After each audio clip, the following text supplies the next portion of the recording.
Assalamu alaikum warahmatullahi wabarakatuh, wapenzi na wafuatiliaji wa channel ya Tiba Facts Online TV. Ni siku nyingine tena tumekutana katika darasa. Na leo bwana nilitembelewa na ndugu yangu mmoja hivi.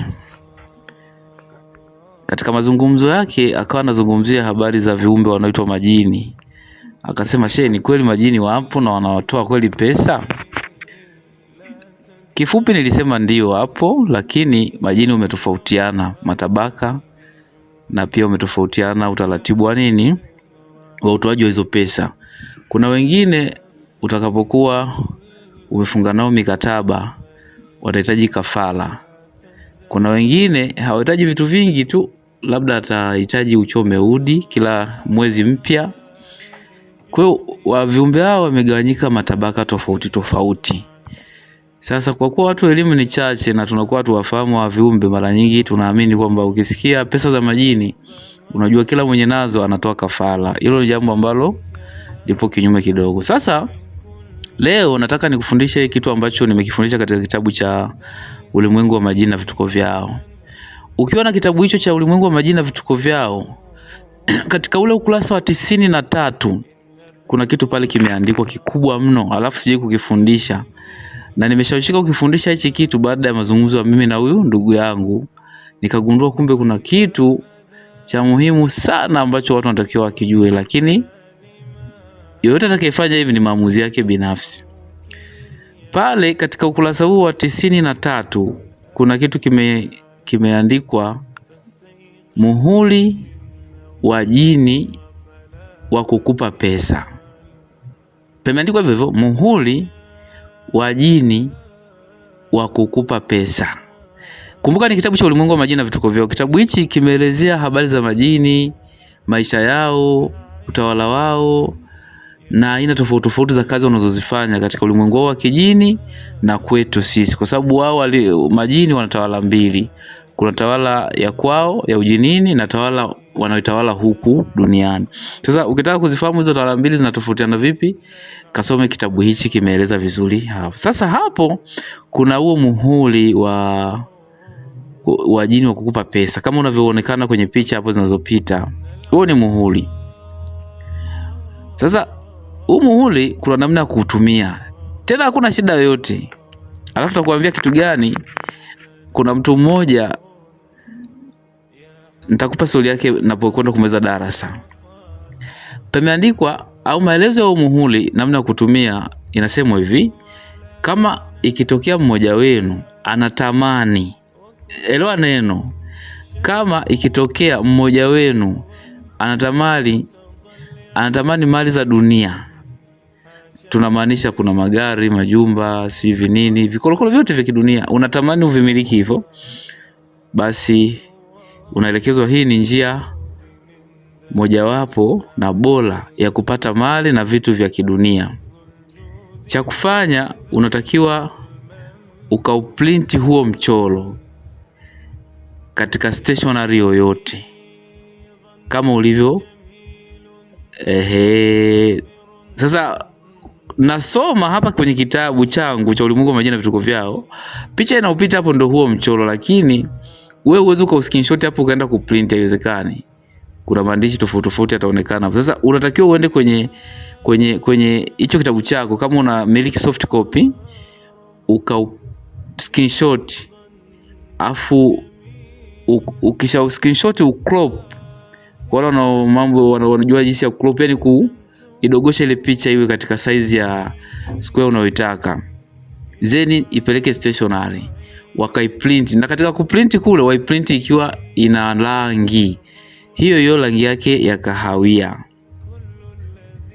Ukisha uprint huo mchoro katika stationery yoyote ukiwa na rangi zake, so unaenda kuprint na kutolea coloring, kutolea ile picha yenye haionekani vizuri, hiyo haifanyi kazi. Unatakiwa upate picha yenye rangi kama inavyoonekana hapo.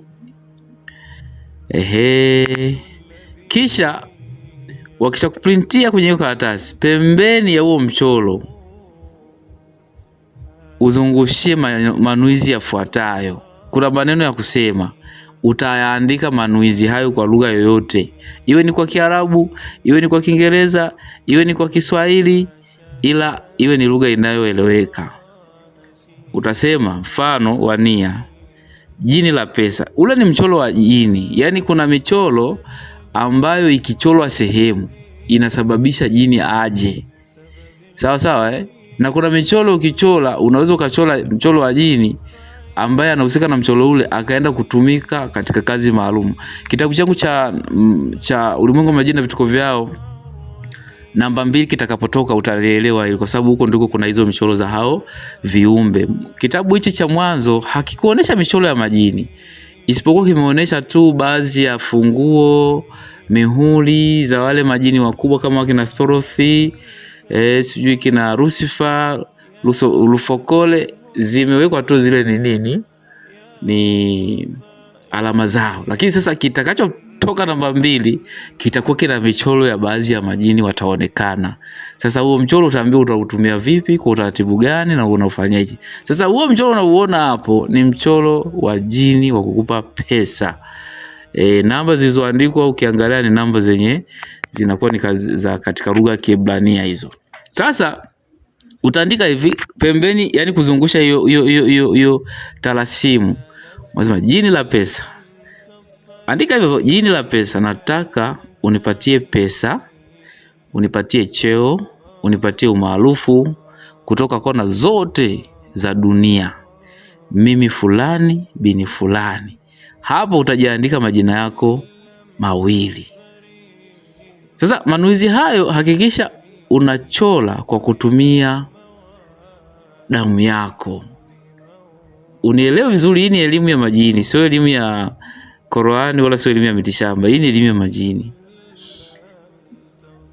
Kwa hiyo kama unaweza, ndio maana mwanzoni kabisa imeandikwa ikitokea mmoja wenu anatamani kumiliki pesa za kidunia.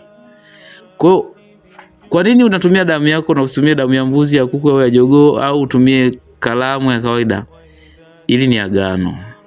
Kama ni agano, basi wewe unayehusika na lile agano ndio unatakiwa uhusishe kinachotoka kwako ambao ni damu yako.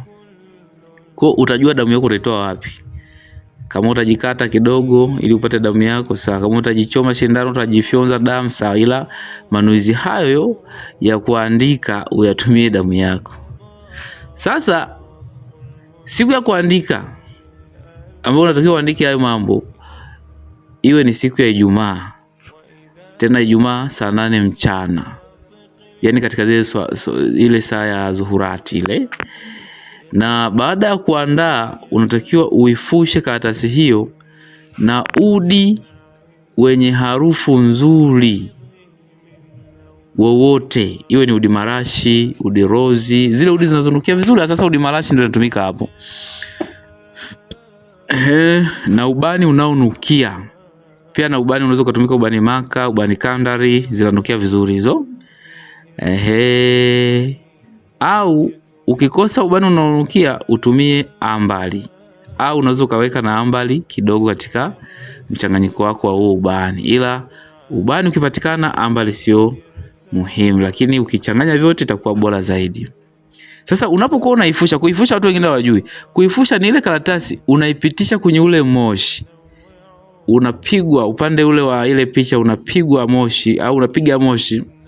Huku unazungumza yale mazungumzo yako au manuizi yako. Wewe jini wa pesa, nahitaji unipatie mimi pesa, cheo, maarufu kadha wa kadha wa kadha wa kadha wa kadha. Namna kama hivyo.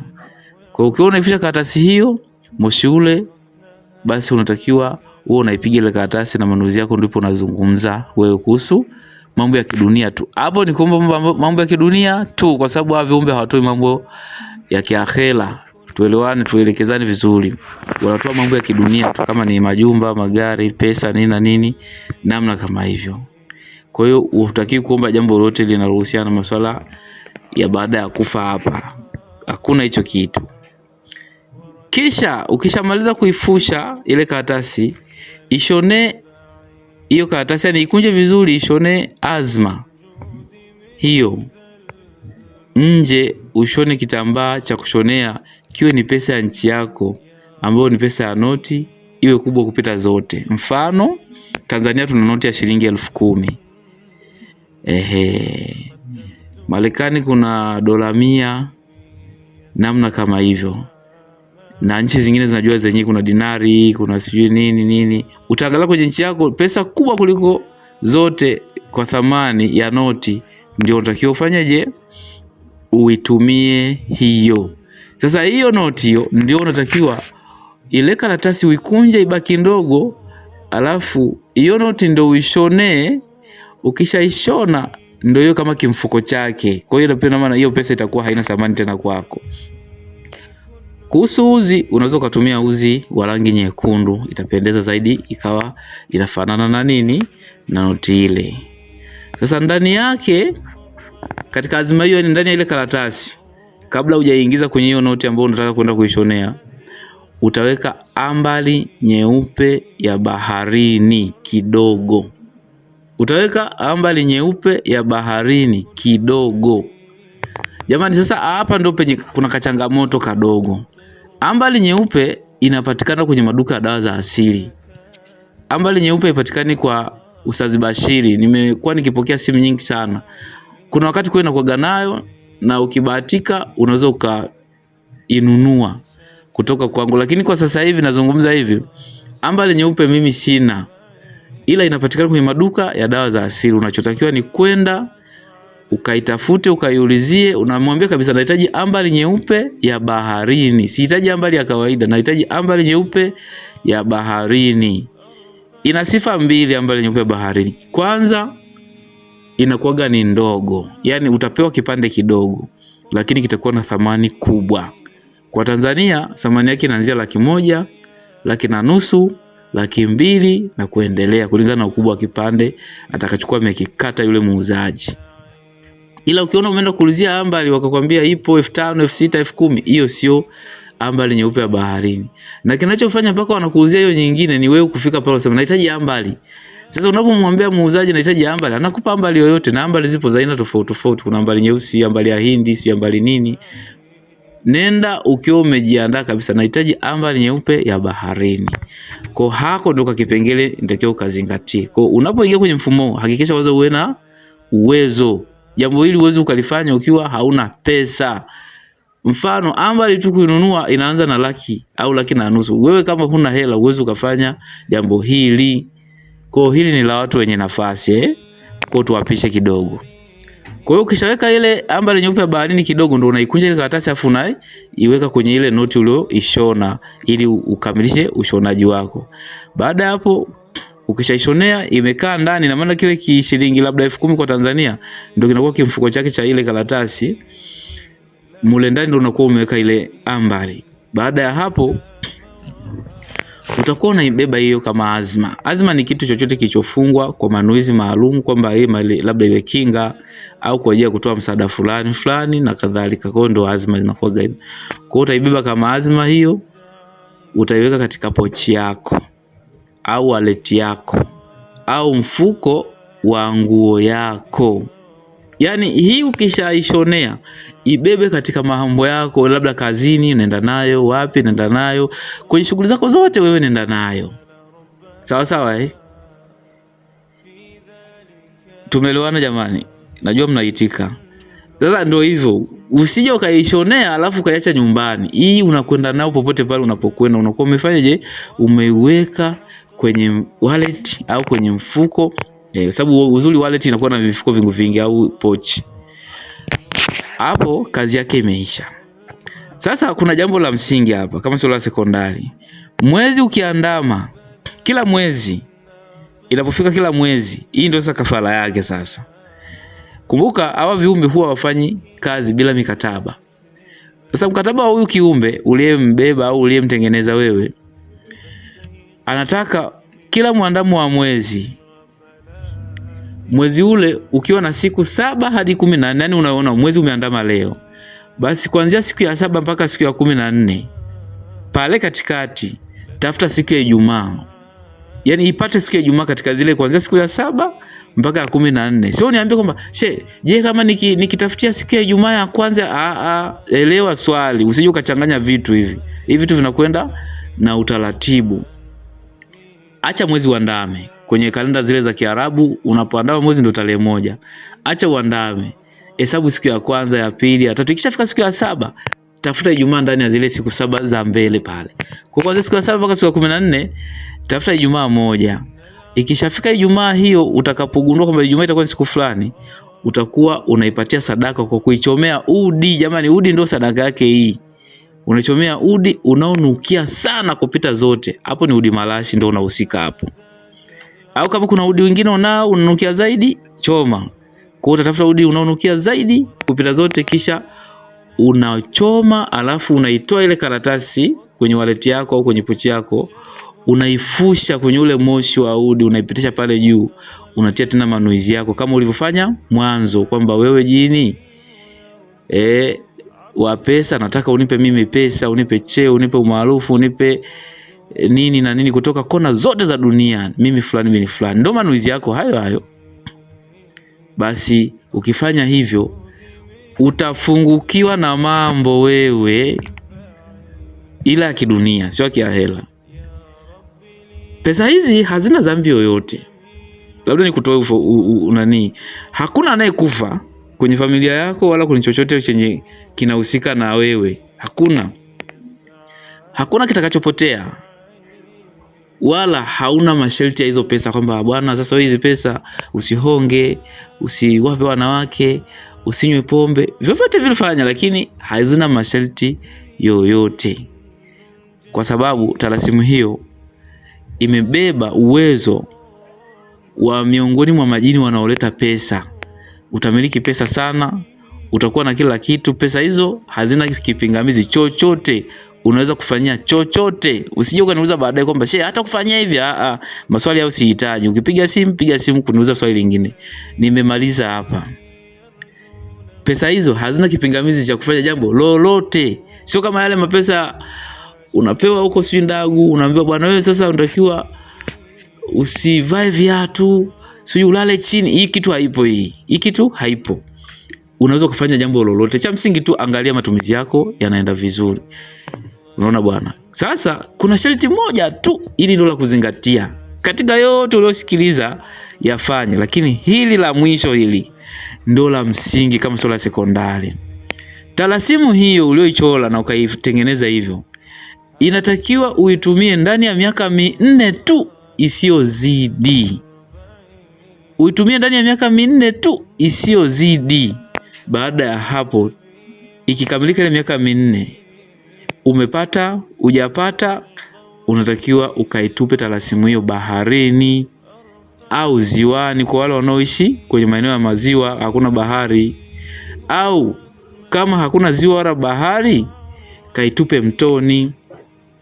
Kisha ukihitaji tena kuendelea na utaratibu huo, tengeneza nyingine. Zingatia sana muda huu nilioutaja, miaka 4. Kwa sababu ukipitisha hapa, ndio itaanza kudai yale mambo makubwa yenye mnasikiaga, fulani imekuwa hivi, fulani imekuwa hivi. Sasa hivyo vitu ndio tunataka tusifike huko.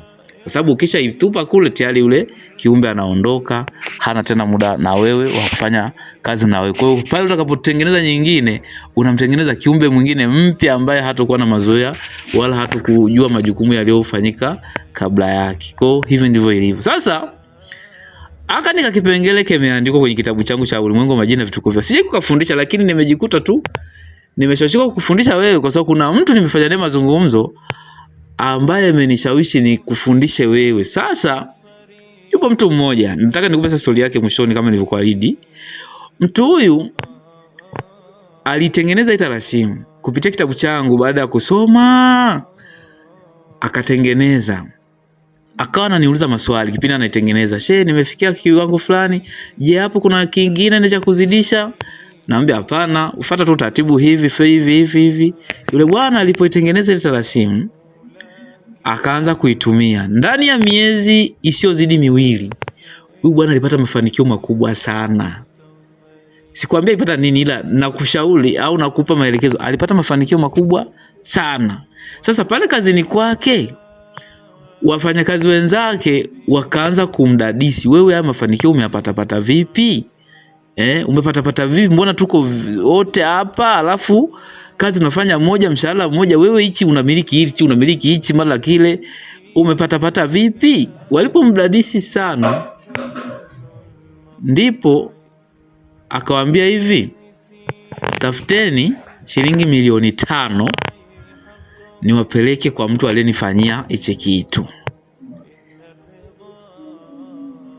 Sasa baadaye yule mtu akampa mmoja wao katika wale watu namba yangu mimi. Huyo wao hawanifahamu kabisa. Yeye ndo anifahamu kupitia mitandao ya kijamii kama venye unanifahamu wewe.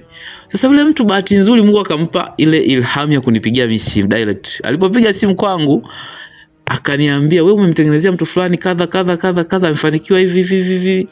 Nikasema hapana, sijamtengenezea. Ametengeneza mwenyewe kupitia maelekezo yangu mimi. Huyo mtu anamiliki kitabu changu kinaitwa Ulimwengu wa Majina Vituko Vyao. Hicho alichokitengeneza alikitengeneza kupitia maelekezo ya kwenye kitabu. Isipokuwa mimi nimechangia ushauri tu katika yale mambo yaliyokuwa yanamtatiza na kumkwamisha, nikawa namalizia hapo, fanya hivi, hapa maliza hivi. Mafanikio hayo sijachangia chochote isipokuwa kutoa elimu tu. Mimi nimekupa elimu. Wewe ukifanya sawa, usipofanya sawa. Kilichonishangaza ni kwa nini ametaka kuachajisha ile pesa. Milioni 5 waje wanione. Sio pesa nyingi wala sio pesa kubwa kwa mtu anataka mafanikio. Lakini nikiangalia kitabu hichi thamani yake ni shilingi 30,000 tu. Kwa nini unataka uwafanyie hivyo? Nikasema kumbe kuna watu wanaweza wakatumia elimu yangu hivi vibaya wakajitajirisha wenyewe, wakati kuna watu wanaweza tu wakanunua kwa nafasi ndogo sana ya kiwango kidogo cha pesa then wakajinufaisha. Kwa hiyo nimekufundisha hivi, hata wewe ukaja ukafanywa utapeli au ukataka kutapeliwa kwa design hii, usikubali. Hivi vitu jamani viko kwenye elimu. Ukipata elimu ya kitu fulani unaweza ukakifanya wewe mwenyewe, sio mpaka ukafanyiwe. Mimi napokeaga kesi zingine kwambia, "She, nahitaji unitengenezee mimi mahudamu. Wewe unanipa pesa, wewe unanipa hivi." Jamani, mahudamu wao wanatengenezwa vipi? Wengine wanasema mimi nimeshakwenda kwa chef fulani, nimenunua fimbo haina kazi, nimenunua pete haijanisaidia, nimenunua hivi. Wakati hayo yote ni mambo ambayo ungeyafanya mwenyewe. Kama ni mahudamu unawatafuta, si unawatafuta tu wewe mwenyewe kwa utaratibu unaoelekezwa kupitia elimu. Kwa hiyo namna kavyo uko, ndugu zanguni, tusiingie kwenye yako kamtego. Kama hauna elimu bora tafuta elimu. Masuala kutafuta vitu vya shortcut, unaenda kwa mganga wa kienyeji akutengenezea mahudamu, sijui akupe fimbo, akupe pete kwamba ukiwa nayo ndio utakuwa na bahati. Hivyo vitu wanapigwa sana watu, tena mamilioni.